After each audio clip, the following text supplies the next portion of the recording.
So look at Anthony Ryder from South Lyon, Michigan, recently selected as the Lions 2020 Fan of the Year. He has a passion about sports broadcasting. With the 112th selection in the 2021 NFL Draft, the Detroit Lions select Amon-Ra St. Brown, wide receiver, USC. One pride, baby! Yeah!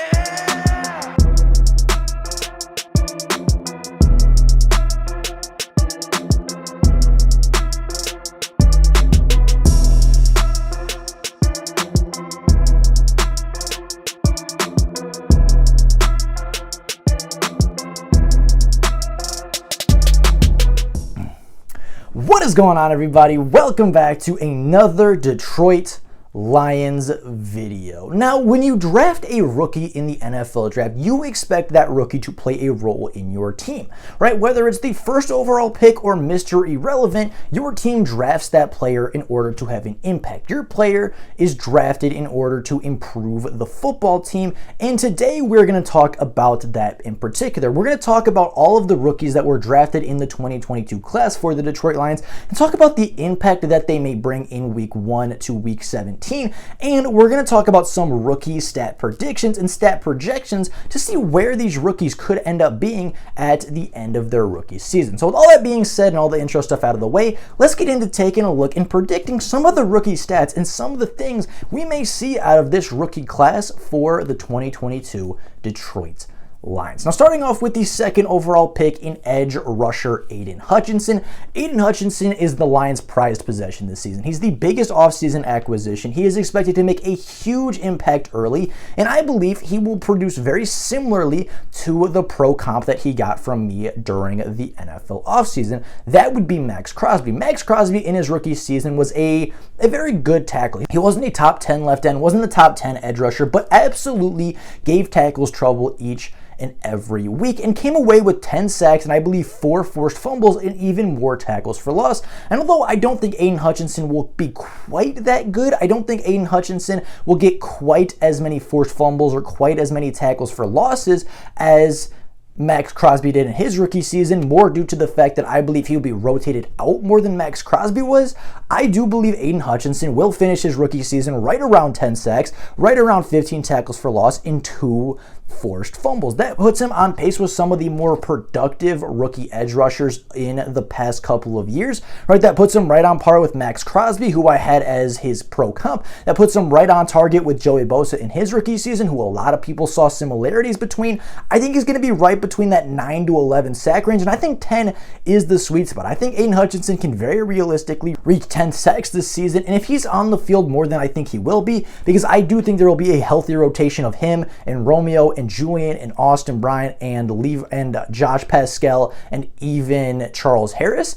But I think if he does stay on the field more than I'm expecting, he could even get better than that. But because I think he will get rotated out a pretty significant amount, I'm going to go somewhere between 9 to 10 sacks for Aiden Hutchinson. And then again, 15 tackles for loss is a very good run stopper, and the 2 forced fumbles are just in there for a little bit of fun. I do think Aiden Hutchinson will rip the football out a couple of times. Hopefully, one of them is on Aaron Rodgers. But getting on to the second pick, Jameson Williams is not expected to play early in the season. Although his goal is to play for the first preseason game, and although his goal is to be ready for the NFL season, a lot of people don't think that is going to be the case. Many people see Jameson Williams not returning until after the bye week, so that is what I am basing this projection off of. I have him coming back in week 7, first game versus the Dallas Cowboys, and I do think he will get off to a little bit of a slow start. It's going to take him a couple of weeks to get back into playing shape. It's going to take him a couple weeks to get back into NFL shape, and it's going to take him a couple weeks to adjust to NFL speed and NFL hits. But I think by about week 11 or week 12, right around that Chicago game, right around week 9 to 10, I think he's going to be in full swing of the NFL season, and I think he's going to finish very strong, give the Lions a brand new weapon halfway through the season, and I think he's going to upgrade this team and help this team finish incredibly strong in 2022. I project Jameson Williams to play in 12 games next season, putting up 800 yards and 5 touchdowns. I think he really picks up the pace, like I said, week 10 versus the Chicago Bears. Chicago has a decent secondary, right? Josh Johnson and obviously Eddie Jackson are pretty good in the secondary, but with all of the weapons and him being kind of the underrated guy coming back from injury, I don't think he's going to get number one cornerback attention. I don't think he's going to necessarily get safety help right away in the NFL, and I think he's going to take full advantage of that in breakout week 10 versus the Chicago Bears. Now moving on to the second round, Josh Pascal, nose tackle or defensive tackle in general, interior defensive linemen are very hard to project to the NFL because their impact doesn't necessarily show up on the stat sheet, right? Aleem McNeil was a first-team all-rookie player a season ago, walked away with like 20 tackles, like 3 tackles for loss and 2 sacks or something like that. His production wouldn't lead you to believe that he was a good tackle, but he was a phenomenal tackle for the Detroit Lions a season ago and played really, really well as arguably the best defensive tackle and definitely the best nose tackle from the 2021 class. But I think Josh Pascal will certainly have an impact. I think Josh Pascal will play rushing downs and pass rushing downs. I think he will play against the run and against the pass. And I think Josh Pascal will finish while playing both interior and outside edge rusher. I believe he will finish with around 40 tackles, 6 tackles for loss, and 2 sacks. Not the most impactful on the stat sheet, but I do believe he will be more impactful than the stats would indicate. And I think he will be not a game wrecker for the Detroit Lions, but I think he will be a serviceable interior defensive lineman that will stop the run really well, that will penetrate and get more pressures than sacks, which will allow Aiden Hutchinson and Romeo Okwara to reach closer to that 10 sack mark, and he may be sacrificing some of his production so that the edge rushers can be more productive for the Lions. And like I said, I think his role and I think what he's going to be good at, his impact is going to show up off the stat sheet. I think it's going to show up on Hutchinson's stat sheet. I think his impact is going to show up on Romeo's stat sheet. And I think it's going to show up other places versus necessarily with him finishing with like 10 to 15 sacks like maybe a Christian Jones would as the interior defensive lineman. Now, going on to the third round, going on to the second pick of day 2, Kirby Joseph I think will contribute early on special teams, and I think Kirby Joseph will get some decent time at the secondary position, right? Kirby Joseph is a player that was taken in the third round. He has a lot of really good things to like about him: his range, his length, and his ball production at the end of the season and in his final year at Illinois. And it is worth noting that Dean Marlowe, the third safety a year ago, played over 700 snaps, while Will Harris and Tracy Walker both played 1,000 respectively. Our safeties altogether, the top 3, played almost 3,000 snaps as a trio a season ago, and Kirby Joseph is going to be the cornerback or the safety 3 next season. He may have some time taken away from Will Harris, may have some time taken away from Ifeatu Melifonwu, but he's going to play a pretty good amount next season, and if injuries start piling up at safety again, he may get even more time than we expect. I expect Kirby Joseph on special teams to get quite a few tackles with his range and his speed and tackling ability, and I expect him to compete in the air as well, and I expect him to finish the season with about 55-ish tackles, 1 sack. I think they will blitz him quite a few times, 4 passes defended, and coming away with 1 interception deep down the field. James Mitchell, the 5th round pick, I think is not going to play a ton next season, right? He's got the ACL injury. I think he will be fully recovered by the time the season ends up rolling around, but I just think Brock Wright right now has that tight end 2 spot based off how he finished the season a year ago. TJ Hawkinson is, of course, going to be the unanimous tight end 1 for this team. I think James Mitchell, although he's a very good receiving threat, although he's a very good pass catching threat, I think he's going to be that guy that you go to on 3rd down, the guy you go to on 4th down, or the guy you go to in the red zone. And I don't think he's going to have a ton of receptions, but I think he's going to be very productive with those receptions. And with that being said, I think he finishes with about 30 catches next season. That's about, 2-ish receptions a game. And I think he's going to finish this season with 30 receptions. I think he's going to finish with 5 to 6 touchdowns next season and probably around 200 to 250 yards, right? Not necessarily the most productive or efficient player, but I think he's going to be a big, impactful player that a lot of his catches are going to come on 3rd down. A lot of his catches are going to come in the red zone, and a lot of his catches are going to either get you first downs or touchdowns. That's the kind of player I see him being next season. Wait, TJ Hawkins is going to get a lot of the early targets. Brock Wright's going to be the tight end too early, but I think James Mitchell's going to be a red zone and a 4th down, 3rd down threat that's going to help the Lions move the chains with a guy with very reliable and very strong hands to make some tough contested catches is in traffic. Now, Malcolm Rodriguez is actually the player I think is going to be the biggest surprise this season for the Detroit Lions as the 6th round linebacker. I think is going to get very similar playing time to what Derek Barnes saw a season ago. Derek Barnes played 450 defensive snaps for the Lions a season ago on defense, which was roughly 40% of the Lions' overall defensive snaps taken.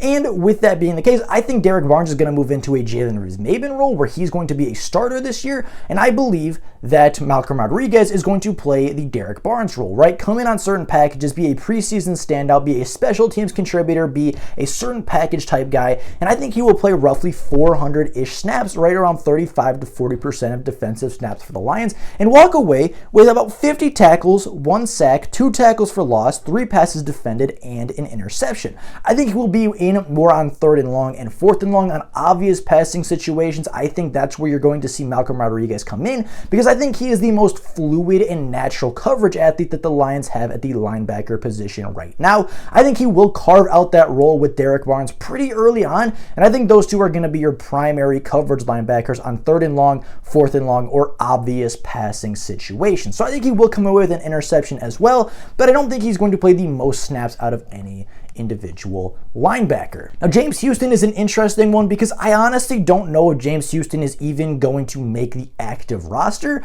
right? He's a super versatile linebacker that was super productive at the collegiate level, and I think he will probably make it as maybe the linebacker 6 on this roster, but edge rusher is very deep and they don't really need him there. He's playing off-ball linebacker in OTA, but I don't see him starting over Alex Anzalone, Jared Davis, Malcolm Rodriguez, or Derek Barnes, and maybe not even over Chris Board. So right now I see him as the linebacker 6, and obviously linebacker 6 is not going to produce a whole lot, but I do think his versatility and I do think his athleticism is going to allow him to see the field a little bit on special teams, and I think late in the season, if linebacker injuries continue to occur like they did last season, I think you could see him playing a little bit of time at linebacker, kind of like Jesse Lemonier did a season ago, and I think you could very realistically see James Houston walk away with 10 tackles, 2 quarterback hits, and maybe even a sack and a half, assuming, he maybe gets a little bit more time at the end of the season, like, again, a guy I'm comparing him to, Jesse Lemonier, who was a late round ad, who was a undrafted free agent that got playing time because of injury and showed up with 2.5 sacks a season ago, one of which was on Aaron Rodgers in the last game of the season. I don't think it's unrealistic for your 6th round pick to walk away with a sack and a half and 2 quarterback hits. They're going to be blitzing him a lot. I think he's a better around the line of scrimmage linebacker than necessarily a coverage guy or an off-ball linebacker, but we will have to wait and see on that as well. And then Chase Lucas, honestly, I don't see him playing a whole lot. I don't see any interceptions in his near future. He's not going to start over Amani Okuda, Jerry, Mike Hughes, or even AJ Parker, right? At best, he's cornerback 6, assuming Ifeatu Melifonwu moves to the safety position. So he might play at the end of the season. He might play on special teams. He's going to get, probably 10, 15 tackles, maybe a pass defended if he really starts playing a little bit during the end of the season. But I don't see a ton of stats for him in the near future. But with all that being said, that is how I kind of see our rookie players playing out. I think the defensive line are going to be very impactful. I think Aiden Hutchinson will get to that 10 sack mark as a rookie like Bosa and Max Crosby before him. I think Josh Pascal will help Aiden Hutchinson reach that 10 sack mark as a rookie. And I think the rest of them are going to be very, very good as well. With all that being said, that is all I have for you guys today. Let me know your rookie stat predictions down in the comments below. I tried to keep these as realistic as possible, right? I didn't want to say like, oh, Hutchinson's going to break the sack record, or oh, Kirby Joseph's going to walk away with 10 interceptions this season, or whatever the case may be. I wanted to keep it fairly realistic, and these are all stats that I really do see these players walking away with at the end of the season. Not all of them are going to be the most impactful. Not all of them are going to put up 10, 15 sacks. Not all of them are going to be game records, but I think they're all going to be fairly productive, and I think they're all individually going to carve out a role on this roster. So with all that being said, that is all for you guys today. Again, let me know down in the comments below your rookie stat predictions and where you think this rookie class will be at the end of the year. I'd be very curious what you guys think. But with all of that being said, that is all for you guys today. Thank you all so very much for watching, and until next time, and as always, go Lions.